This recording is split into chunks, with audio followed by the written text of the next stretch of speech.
Good evening and welcome to Tucker Carlson Tonight. For more than 100 years, the Democratic Party was organized around the interests of ordinary Americans.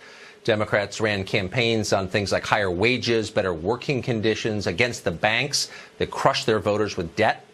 A lot of Democratic ideas didn't always work. Some were silly, but their focus was always clear. American citizens were the party's priority, and that is no longer the case. To the modern Democratic Party, Americans are an afterthought. Try to find a Democrat running this year, for example, on the opioid crisis or high energy prices, the collapse of public schools, the decline of the middle class. Hard to find one. Democrats are bored by these topics. What interests them is power. In order to win and maintain power, Democrats understand they need reliable new voters, voters who will support them obediently without making difficult demands like a higher standard of living. That's why the Democratic Party suddenly supports open borders so fervently. Immigration is really the only issue that matters to them because packing the electorate is the only way they can regain control of this country. Their goal is clear, and they will do or say anything to achieve it. Here, for example, is the governor of New York likening the Trump administration to Islamic terrorists for the crime of daring to enforce federal immigration law. Watch. They are on a jihad to deport as many people as they can who they believe are not in the United States legally. Who they believe are not in the United States legally. Pretty easy to determine whether someone's here legally or not. And it wasn't that long ago that leading Democrats like Bill Clinton, for example, argued in public that our country should deport illegal immigrants. They're here illegally, after all. They're breaking our law. Now, Democrats claim that non-citizens, even illegal ones, have a right to vote in our elections. That is happening in San Francisco and in parts of the state of Maryland. By the 2020 election, it'll be happening in many other places. That's guaranteed. Now, you'd think congressional Republicans would be upset about this. Allowing illegals to occupy and run our country makes a mockery of citizenship. It's terrible for America, and it's a death sentence for the Republican Party. But nope. Republicans on the Hill seem okay with this. Here's one example. In 2014, the Obama administration changed the rules so that anybody claiming a threat from gang violence or domestic abuse could get asylum in the United States. The effect was to allow pretty much anybody to permanently enter this country provided they supplied the right story. And many, many did. Of course, that was precisely the point, to open the borders without saying so. Well, earlier this summer, Attorney General Jeff Sessions reversed the Obama rule. Now, House Republicans somehow, for some reason, are teaming up with Democrats to stop Sessions from doing that. Just yesterday, they tacked an amendment onto an appropriations bill in the House that would preserve the asylum rights of anybody who claims to be fleeing gang violence. That change would nullify any effort to secure our southern border. Mexico and Central America have plenty of gang violence. Now, all 150 million people who live there can cite that fact as justification to move here legally and stay permanently. When they get here, they'll find Democrats eager to give them the right to vote. House Republicans could stop this. They're not even trying. One person who thinks Republicans ought to care about this issue is former House Speaker Newt Gingrich. He just wrote a piece about the left's plan to win through non-citizen voting. We spoke with him just a short time ago. Here's what he said. Mr. Speaker, thanks for joining us tonight. You've argued that the entire point of the Democrats' immigration policy is to increase their electoral share. How do you think this works? Well, it's pretty straightforward. They think they get the vast majority of votes from illegal immigrants in San Francisco. They've now made it possible to vote without being a citizen.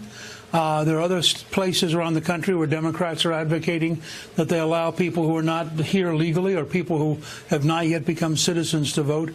And I think they think their calculus is that they have a harder time winning an election with law-abiding Americans. And so the more people they can bring in who don't know American history, don't understand the Constitution, aren't part of our traditional values, the better off their chances are. I think that's why every single Democratic senator co-sponsored Senator Feinstein's open border bill, which would literally have opened the border to virtually everybody in the world to come to America. When you were Speaker, there were about 22 million foreign-born people in the United States. That number is now about double. Republicans have controlled the Congress for a lot of that time. Even today, Republicans on the Hill are trying to undo the one of the Attorney General's efforts to tighten the border. Why don't Republicans on the Hill understand the threat that these policies pose to the country and to them? I frankly don't get it. I mean, let's start with sanctuary cities, which is the most popular position that President Trump has. 84% of the country, 8 out of every 10 Americans believes that sanctuary cities increase the risk of crime. Now, that should be pretty easy for Republicans and, frankly, for common sense Democrats to unify around in terms of establishing a public policy. But I think part of what's happened is you have the constant drumbeat of the liberal media, which intimidates some Republicans who forget, and I recently wrote a paper on this, the weakest Republican position on immigration is 60%. That's absolute control of the border. The strongest is 84%.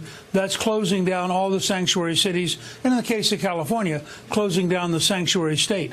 Yet Republicans often behave as though they represent a minority interest, when in fact even most people who are here as immigrants would like to see a law-abiding country that's physically safe. The Republican Party won't exist as a national party at this rate fairly soon. So a lot of members I know on the Hill can do math pretty well, but they don't understand that calculation. Well, I think somehow they lose their nerve. I mean, when the drumbeat all day, every day from the New York Times and the Washington Post and various liberal media, the drumbeat's constant, and if you are in favor of controlling the American border, as I am, I'm in favor of legal immigration. I can tell you that I even voted in 1986 for the Simpson-Mazzoli Act, which did have amnesty, which promised us control of the border. Ronald Reagan signed it reluctantly and wrote in his memoir, his diary, that the only reason he did it was to get control of the border. The Congress broke its word. We had 10 times as many people come in under amnesty as we were told, 3 million instead of 300,000. And then the President Reagan didn't get the things he'd been promised, which were a work permit system and control of the border. So ever since, I've been very skeptical. There's a large part of the national elite that for some reason loves immigration of any kind, dislikes controlling the border under any circumstance, and routinely smears people. If you say I'm for legal immigration, but I'm against people crossing the border illegally, somehow that becomes a xenophobic anti-foreigner, even though you're for legal immigration. Right. Well, you're attacking their housekeeper. They've imported an entire surf class to serve them, and they resent any efforts to restrain it. Mr. Speaker, thank you very much. Great to see you tonight. Thank you. Most of us grew up learning that the American Constitution, our Constitution, guarantees birthright citizenship. In other words, anybody born in this country, even to parents who are here illegally or simply on vacation, is a U.S. citizen and do all the benefits of that for life. But is that really what the Constitution says? Michael Anton does not believe it says that. He's a lecturer at Hillsdale College and a former Trump advisor who just wrote a piece in the Washington Post arguing that birthright citizenship is not a constitutional requirement. Michael Anton joins us tonight. Michael, thanks a lot for coming on. I'm amazed the Post printed this piece. Good for them. You took a lot of heat for it. People were shocked by the idea that you would even question this. But you made your case partly on legal grounds. Why does the Constitution not say what we've been taught it says? Well, you have to read the whole 14th Amendment. It says there's a clause in the middle that people ignore or they misinterpret, subject to the jurisdiction thereof meaning of the United States. What they're saying is if you're born on U.S. soil subject to the jurisdiction of the United States, meaning you're the child of citizens or the child of legal immigrants, then you are entitled to citizenship. If you're here illegally, if you owe allegiance to a foreign nation, if you're the citizen of a foreign country, that clause does not apply to you. If you read the debate about the ratification of the 14th Amendment, all the senators who are discussing what this is meant to do and what it means are very clear on this point. I tried to point that out. I expected the left would blow up and get angry, which they did. What I didn't expect, at least not to this extent, and what was very disappointing, was how angry the so-called conservative intellectuals got with me. And they essentially said any opposition to birthright citizenship is racist and evil and un-American. And I'm still in the middle of this debate, writing back and forth. It'll go on for a while. I'm happy to do it. I'm a happy warrior on these questions. But it shows you, you asked the speaker, Why are the Republicans so bad on this question? He gave you some answers. I'd ask a parallel question. Why are the so-called conservatives, the intellectuals, the conservative scholars so bad on this question? That's one of the things I'm trying to point out. The nonprofit people who've been consuming billions of donations for 40 years as the country gets more liberal, and then lecture people like you that you're sort of not towing their line. It's a deeply unimpressive group. Deeply unimpressive group. I would ignore them if I were you. Oh, I know who you're talking about. No, I'm talking about the writers and the think tank scholars. Oh, I'm very aware of exactly what you're talking about. But let me ask you this. So the people who wrote the 14th Amendment did not envision a moment where, I don't know, thousands of Chinese would fly to Saipan, have their children there so they could become U.S. citizens, or people would sneak in illegally into this country so their kids would get American benefits. That wasn't kind of a consideration for them. The purpose of the 14th Amendment was to settle the question of the citizenship of freed black slaves. So this is right after the Civil War, and you have some people in the country citing the Dred Scott decision, widely regarded as the worst Supreme Court decision ever, which held that no black person could ever be a citizen. And the Congress said, we're going to overturn that forever and make it clear that if you were born here and you're subject to the jurisdiction, as all freed slaves were, then you are a citizen and no state can take that away from you. But they also make it clear in language in the debates and in the Civil Rights Act of 1866, passed the same year as this debate by the same Congress, that you have to be not subject to any foreign power in order to be eligible for birthright citizenship. And all the people attacking me and freaking out about this, they don't really have an answer to that. They just glide past it and try to obfuscate and point to other things that aren't relevant. If you read the debate, it's very clear what the framers of that amendment meant. Well, because for them it's theology. It's not a policy debate, and you violated a tenet of their religion. And I hope you'll continue to do that fearlessly as you have. Michael, thank you. Good for you. Thank you. Good for you. Enrique Acevedo is an anchor at Univision and interested in the topic of immigration. He joins us tonight. So, Enrique, I'm sure you heard that. It's a very interesting point, I thought, that Michael Anton made, that the 14th Amendment was never envisioned to give birthright citizenship to the children of people who are breaking our laws, just snuck in here illegally. But leaving the legal debate aside, why, as a matter of common sense, does the United States owe citizenship and all the benefits and privileges that come with it to the children of people who sneak in here in order to have their kids here? Why would we ever go along with that? Well, first of all, I don't think they sneak in here to have their kids receive citizenship. Yes, they do, actually. Yes, a lot of people do. Undocumented immigrants, the reasons why they come to the U.S., having their kids being citizens is not on that list. The reasons why they come to this country does not factually untrue. Citizenship for their kids. But, you know... Oh, really? Because if your child is... Wait, hold on, wait a second. That's not true. So you're saying that nobody comes into this country to have their kids here in order to make sure their kids are citizens. Why don't you ask anybody who works in a hospital in, say, Brownsville, Texas, if that's true? And they'll laugh at you. No, I didn't say everyone. There are a lot of people who abuse the 14th Amendment. There are a lot of people who come from Russia, from China, for example. There's a lot of tourism that's focused on having that. And exactly. You know, it would be disingenuous of me not to recognize that. But you're saying that undocumented immigrants come to this country to give their kids citizenship, and that's just not I'm not the saying case. that. I'm saying that it happens a lot. But why would we go along with that? Why are the rest of us bullied? People like you get up and say, you're racist if you're not. Okay, spare me. Honestly, why is that good for us? Why would we allow that? Why are we going along with this? I guess is my question. Tucker, I'm not going to fall into the trap of calling everyone advocating for the end of birthright citizenship a ethno-nationalist or even a racist, although there's something to be said about that in many cases. But, you know, this is a complex issue. It's harder to defend birthright citizenship than it is to get behind those who call for the end of it. I would just say, you know, there's no perfect immigration system. We chose to give birthright citizenship in this country, and I would tell everyone at home to imagine what the U.S. would look like, what America would look like today without birthright citizenship. At some point, someone in our family was first to immigrate to this country, and their children became citizens through that right. You either have blood or how about this? Citizenship. How about this? But look, I'm not calling for an end to immigration, though I'm starting to think we should pause it because it's making our country too volatile. But a separate conversation. But let me ask you this. Why would we ever grant citizenship to the children of someone here illegally? You're breaking our laws, and we're rewarding you by giving what we consider this valuable thing, citizenship, to your offspring. Why would we do that? Couldn't we just say, if you're here illegally, the birthright citizenship does not apply to your offspring? Fair? There are many arguments. First of all, I would argue that it helps with integration. when someone in the family becomes a U.S. citizen, it helps with integration for the whole family and the community. That's something that people should to pay attention to. Also, the fact that many people argue that that's a fair point. But let me ask you: a survey came out yesterday that showed that 22% of all U.S. households do not speak English at home. That's not integration. That's balkanization. That's the opposite of integration. So if it helps, I don't know if this immigration scheme.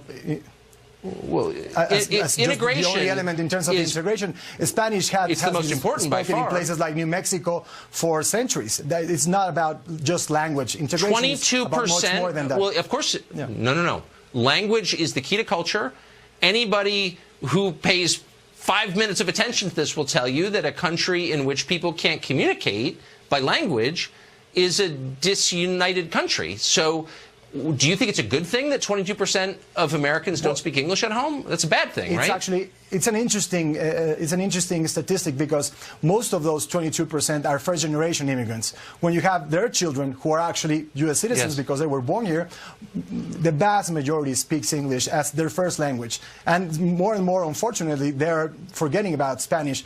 So, I think it's interesting to say that it's a tool for integration. Why is that unfortunate? Wait, hold on. Why is that unfortunate? This is an English-speaking country. Why would it be unfortunate that people let go of a second language? Many languages is something that we should somehow feel threatened about. I think it makes us, more aware of the world.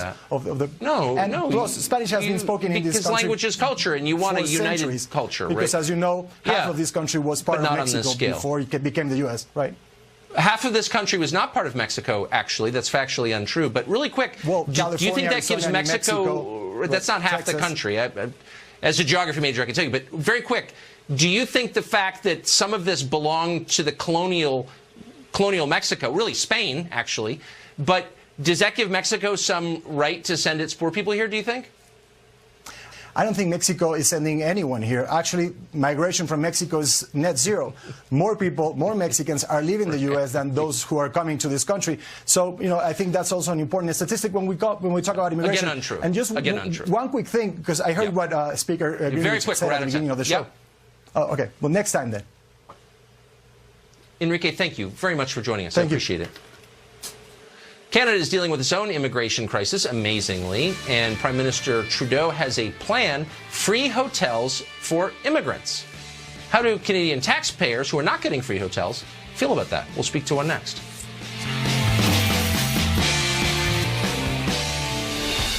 Former drama teacher turned Canadian Prime Minister Justin Trudeau has his own illegal immigration crisis north of the border. Border crossers are clogging the asylum system in Canada and flooding the homeless shelters. So the Canadian government has a new solution to all of this: move hundreds of immigrants into hotels where they will live at public expense. Stephen Ledrew is a former president of the Liberal Party of Canada, and he joins us tonight for an update on all that. Stephen, thanks a lot for coming on. So Canadians are famously good-humored and tolerant and sort of, I would say, a little bit passive maybe. But are they for this? Is anyone saying anything? Well, you're not passive. And we're glad to have you. I don't mean to. I love Canada. I'm not attacking Canada, but what do they think of this? Come on up for a holiday. We'll give you a free hotel room. First of all, the 800, Tucker, are just those who are now in school classrooms and in school dormitories, and they have to be cleared out in order for the classes to come back towards the end of August. So those 800 are going to hotels. But that's only the thin edge of the wedge on this one, because last year we had over 20,000 illegal asylum seekers. This year, by the end of May, I think we had over 5,000. So there's thousands and thousands. And the mayors, particularly John Tory, the mayor of the city of Toronto, are saying we can no longer accommodate anybody. So the 800 going into hotel rooms, I hope it's not the Four Seasons or the Ritz, but that is just a small number of them. So you ask about Canadians and how they're responding. Canadians are very generous. We have an empty country up here. We could take a lot of people here, but on the other hand, they don't like to see their dollars being wasted. So it comes around to the fact that these people seeking asylum, Tucker, and you know this, they aren't coming into the regular border places where they are processed. They are walking across, and the government of Canada could stop that with just a signature on a piece of paper. They could stop that for 3 months at least. But they haven't done that. So Canadians are getting upset about this. On the other hand, they're also looking to the States and saying, well, why are all these people in the States and they're coming to Canada? Why aren't they staying in the States? They aren't being kicked out of the States. So that's a question for your maybe president. Maybe because Canada has more generous benefits, and Canadians are even more guilty than Americans. Lot colder. And feel.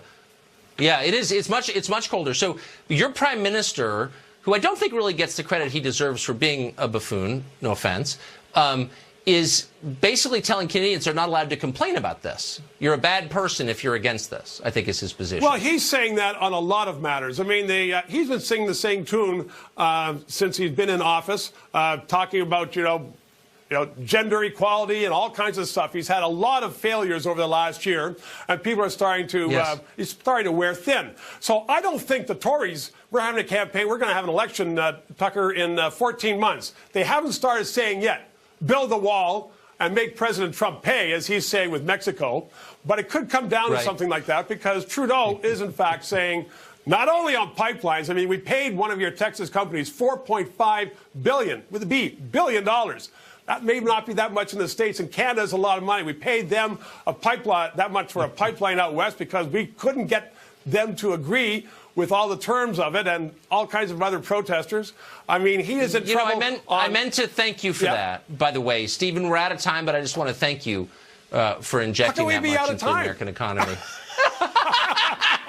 It's great to see you, Stephen LeDrew from Canada. Good chatting as always. See ya. Thank you. Well, more than a dozen states, you probably haven't been following this, but it happened, have passed laws allowing the government to take your guns away without a criminal conviction or a full hearing. Seems like it might violate your constitutional due process. No? We'll speak to someone who thinks it's a great idea next. States gives every American the right to keep and bear arms, but in many states you can lose that right without a criminal conviction or a full court hearing. Amazingly, 13 U.S. states currently have so-called red flag laws. These laws allow private citizens to complain that an individual poses a gun violence threat. If a court agrees, that person can lose his right to own a gun for weeks or even a year. To get it back, that person has to prove that he deserves to have a gun. Igor Bolsky is the director of Guns Down. He joins us tonight. Igor, thanks a lot for coming on. Thanks for having me. So nobody's for crazy people having guns, and I understand the idea behind this, but I think it's worth worrying about civil liberties because no one on the left does anymore, so it's left to us. The idea that you could lose a constitutional right, no one contests that the Second Amendment is real, without due process should bother all of us, right? I mean, couldn't you, if you thought that someone was going to say something inciting violence, could you get an order to ban him from speaking? Would he lose his First Amendment right? I mean, does this bother you at all? Yeah, it does in the sense of it really matters how you structure it. So in the way that it's been structured in the 13 states, if you pose an imminent threat, if somebody close to you or the police believe you pose an imminent threat, you go before a judge. You have to meet a certain standard of proof. That judge makes a determination. The judge also sets a court date that is soon on the calendar, and then the person comes in and contests that right. And what we found in states like Connecticut and Indiana, Tucker, where these laws have been challenged, is that they've been found to be constitutional because the processes and the safeguards that have been put in place have really passed that test. Well, wait, no, what's passed the test is the American judicial system, which has been in place for hundreds of years. It works. I mean, there are, of course, times when it doesn't work and people are wrongly convicted or the guilty go free. But in general, we think the system works. That's why we have it. That's why it's and that's, mandated by the also, Constitution. that's so why not convict someone before taking his constitutional rights away? Well, what we've seen oftentimes, especially in cases of mass violence, so for instance, 38 of the last 63 mass shooters expressed some kind of violent behavior before committing a mass shooting, and they had not yet committed a crime before that. So so that question of if they had committed a crime, if they had committed a felony, then yes. But the bar is so low right now, Tucker, federally. The bar is too low, and that's why you're seeing these individuals. Oh, so it's inconvenient to convict someone before taking his rights away. So why bother? So what would happen? What would happen if a relative said, my daughter is a drug addict and she is not capable of making the decision to have an abortion. She can't think right.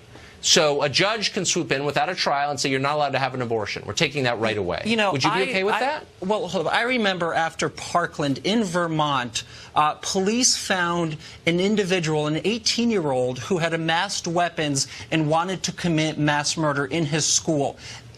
Police used that state's law that they had just passed to take those guns away from him because they clearly determined that he was at risk. So there's a clear situation. I believe that. That's where these orders are used, Tucker. No, but that's what I'm saying. And that's why they've been effective. Really, they're used. That's why they've been effective to prevent murder. That's why they've been effective also to prevent suicide. Because these are people at risk. Yeah, there's no doubt, I'm sure, that it's effective. The question is, do we care? And again, no one on the left, including you, cares about civil liberties anymore. Tucker, I don't know why that's why you won't answer my question. I say that because you're making a case against due process. That's why. I walked you through the structure of these laws that judges have upheld. But that's not due process. Really? So do you worry? Let me ask you this. And I bet you don't worry about this. If there are due process challenges to these laws, let me ask you a question, Igor. Bring those challenges, the and then the courts will decide. ACLU is challenging. Well, please don't speak over me. The ACLU is challenging that. But let me ask you this. You're not worried at all that this will be, as the ACLU has suggested, disproportionately used against African Americans. You say, oh, I think that person's in a gang. I think he has a gun. He looks dangerous. And the judge is like, yeah, that's right. I'm taking it away. Well, you think the justice system is racist. You've said that many times. So you're going to let that system, without due process, take a constitutional right away from people, and you don't think that that's going to be used disproportionately against African Americans? Seriously? Well, look, we have to make sure that doesn't happen. But what we've seen in the states really, how are we going to make sure that doesn't happen? A state like Connecticut, how are we going to make sure that doesn't happen? Since 1999, they haven't found that kind of racial disparity, and that's a good thing. But how are we going to? But you say the system is racist. How are we going to make sure that doesn't happen? Well, Tucker, I mean, you know, you don't have an answer. Tucker, because you don't care. Okay, Tucker, you know, just checking. What I'm happy about. Listen, what I'm happy about is that this is I'll give you the last word. One sentence. This is a bipartisan idea. 4 Republican governors support this, and this is something we can get behind. Some Republicans for it. This is something we can get behind, both on the left and the right, to really limit gun violence. Bipartisanship here, Tucker. Thank you. Good to see you. It's not just the government who threatens your rights today, of course. Big tech companies are doing their part to stifle free speech, and they're doing a very good job. That's next.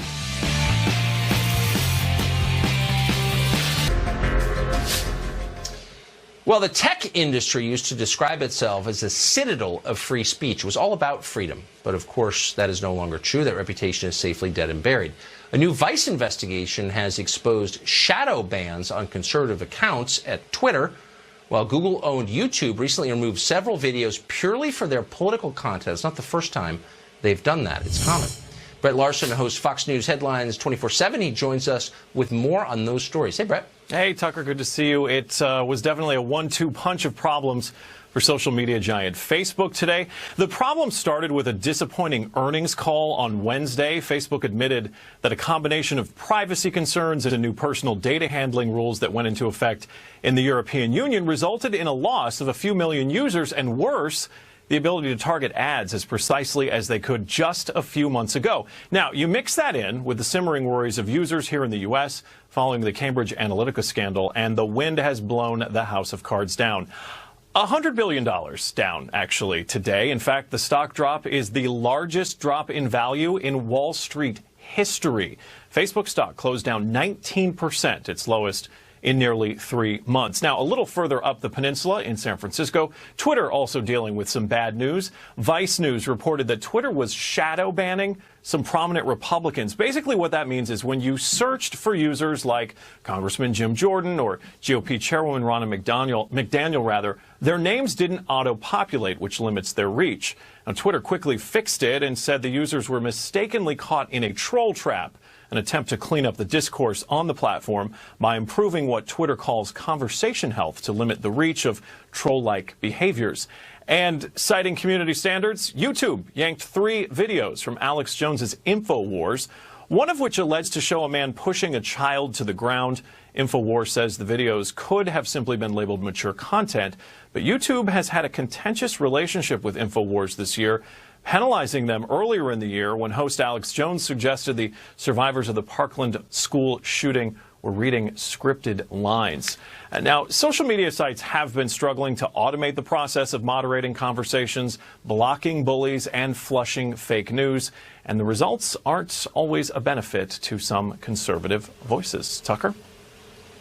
Yes, there is. Brett Larson, thanks a lot for that. Thanks, I appreciate it. Charlie Hurd is opinion editor at the Washington Times, and he joins us tonight. Charlie, great to see you. Great to see you, Tucker. So I couldn't help notice, so the big story in Washington today is that Caitlin Collins over at CNN was prevented from covering an event at the White House yesterday. And Caitlin worked for me for years. She's a fair and decent person, and I don't think she should have been prevented from covering anything. That's my position on that. So, but CNN has been basically a martyr for free speech for the last 24 hours. At the same time, they're telling us how important it is that people should be able to say what they think. They are agitating for Alex Jones to be pulled off YouTube. Now, I know we're supposed to think that Alex Jones is way more radical than like Bill Maher, Michelle Wolf, or Rosie O'Donnell. But he's got a point of view, and CNN is trying to squelch his point of view. What do you make of that? Yeah, you know, I'm all in favor of CNN getting all the access that it wants to the White House. I want all reporters to get all the access that they want at the White House. Me too. But you're right. The hypocrisy is just astounding. And I guarantee you that if you flipped over to CNN right now, there would not be a single story about the Twitter shadow banning. There would not be a single story. And the only story you would see about YouTube pulling Alex Jones videos would be probably something celebratory about, a scalp of sorts for managing to eventually get their way on that story. And you know, I look at all of the consternation about Donald Trump and this White House. But, you know, my goodness, this has been going on for absolutely ever. You know how the White House press shop works. You know, at press conferences, the president always picks who he wants to ask him questions. Often the staffers go around and talk to the reporter beforehand. It's almost, as far as I'm concerned, it's the same as planting questions, because you're basically setting who it is that's going to ask you a question. So, you know, all of these concerns suddenly about access and free speech at the White House, come on. I mean, there's so many problems with the White House press corps to begin with that, you know, you never hear any of that. I've never heard this level of consternation before now. I wish the left still defended free speech. Yeah, no kidding. Charlie Hurt, who does relentlessly defend free speech. Great to see you. Great to see you, Tucker. Time for final exam. Question is, can you beat our experts at remembering what happened in the past week? It's a good one this week. We'll be right back. Time now for final exam, where we comb the nation in search of the two most erudite people we can find to see who remembers what happened this week. Joining us, Katie Pavlich of Town Hall. She's won 6 weeks in a row. Tonight she goes for her 7th win. Her challenger this week is former Trump advisor, Fox News contributor, and author of the upcoming book, Why We Fight, Dr. Sebastian Gorka. We meet again, Dr. Gorka. Greetings. Great to see you both. Great. This is intimidating. You guys are bringing the big guns in. I know you are rarely nervous. But I said if we're head to head, we're going to arm wrestle this lady, okay? Okay. She's stronger than she looks. All right. I know you know the rules, but I'm going to repeat them for the sake of our viewers at home. Here they are. Hands on buzzers. I ask the questions. The first one to buzz in gets to answer the question. You have to wait until I finish asking the question in order to answer it. You can answer once I acknowledge by saying your name. Each correct answer is worth 1 point. If you get it wrong, you lose a point. The best of 5 wins. Are you ready? Ready. Ready. Outstanding. Question 1. This is multiple choice. Please listen carefully. Scientists have just discovered something extraordinary on Mars, the planet. The thing they found is very cold, very salty, and raises the potential that alien life exists there. Is it A, a large rock in the shape of a man, B, a vast underwater lake, C, an ancient packet of peanuts? B. Katie Pavlich. B, you say, a vast underwater lake. Is it a vast underwater lake? I was rooting for peanuts. We'll see. To the tape. Scientists say they discovered liquid water on Mars. The water was found in a lake deep under the Martian South Pole. The lake that they found is 12 miles wide and 1 mile beneath the frigid surface. There are hopes that where there's water, there could be life. It is indeed the lake. B, Katie Pavlich takes the lead. Question 2. Dr. Gorka, prepare yourself. There's a man running for mayor in the city of Chicago. His name is Willie Wilson, not Willie Nelson, the country music singer. This Willie Wilson is under a lot of scrutiny right now because he was spotted in church recently handing out what to potential voters? Dr. Gorka. Cash. I don't think that's legal, but we're going to check the tape and see if you're right. God bless you, Dr. Wilson. Willie Wilson handing out $100,000 in cash. Wilson says it's part of his annual effort to help people pay their skyrocketing property taxes and not a blatant vote-buying scheme. But not a blatant vote-buying scheme. Right. You are right. Sebastian Gorka pulls even with reigning champion Katie Pavlich into question 3, which is this. Which former Attorney General of the United States says he wants to be President of the United States, but he will not decide until next year whether or not to run? Dr. Gorka. Slimeball number 1, Eric Holder. Slimeball number 1, Eric Holder. Roll the tape. He's right. Is it Eric Holder? Are you seriously considering throwing your hat into the ring for 2020? Yeah, I'm thinking about it, and what I've said is that I'd make a determination sometime early next year. I was just looking to see potential contributors, you know. Slimeball number 1, it is Eric Holder. Point to you, Dr. Gorka. 2-1, going into question 4, which is, earlier this week, a United States senator had to reassure the public that he was still alive. Reports from Google and Wikipedia suggested otherwise. They said that he had died last year. Which senator was it? Senator Orrin Hatch Katie of Utah. Pavlich. Senator Orrin Hatch of Utah. Standing upright. Is it Orrin Hatch? Staffers for Senator Orrin Hatch tweeting, "Hi Google, we might need to talk," with a screenshot of Google search results which claimed he passed away last year. His team then posting a series of photos proving the senator is very much alive. Oh, and you are correct, which brings us to question 5 in a sudden death match between Dr. Sebastian Gorka and Katie Pavlich. Final question. This again is multiple choice. There is a video from England, an island on which Dr. Gorka grew up, and it is all over the internet today. It shows a tourist getting in the way of one of the Queen's guards while the guard is marching outside of Windsor Castle. How did the guard react to the tourist? Did he A, ask her politely to move out of the way, B, push her really hard to the side, or C, lock her up in prison in the Queen's Tower?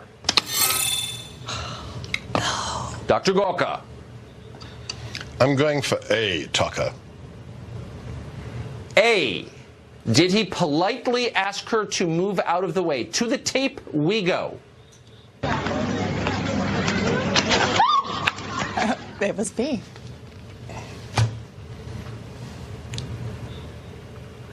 Ooh. Your Waterloo, I'm afraid, Dr. Gorka. That would Katie not Pavlich, have happened in my time. That's a good point. Get back to Great Britain. Teach them what you know.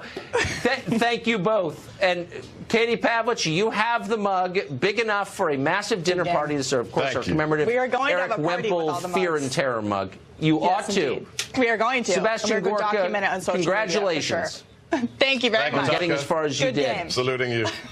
Barely. Yeah, and we should note, by the way, that our scorekeepers are telling me that Katie Pavlich is 1 win away from the all-time final exam record, of course, set by Shannon Bream earlier in the year. If she meets that, it is possible we could have a competition of champions in the works, but we will see. That's next week. Thank you both. CTV. Pay attention to the Thanks, news. Tucker. Yeah, big time. Tune in every week, mostly Thursdays, to see if you can outwit the experts. Follow the news. You can win. We'll be right back. Have become far more vocal in their support for socialism, partly because the government has put them so deeply in debt with student loans. But it turns out that making everything free is expensive. It raises the question of who's going to pay for it all. Kevin Phillips of Campus Reform visited a campus recently to get that question answered. Here's part of what he found. I feel like everyone should have free education and health care. How are we going to pay for those? Oh, God. I mean... Us, I guess. Yeah. Who, in your mind, should pay for all of the free things? All of the free things? Well, some of it should come from taxes, but the government should pay for it. But the government is funded by taxes. Yeah.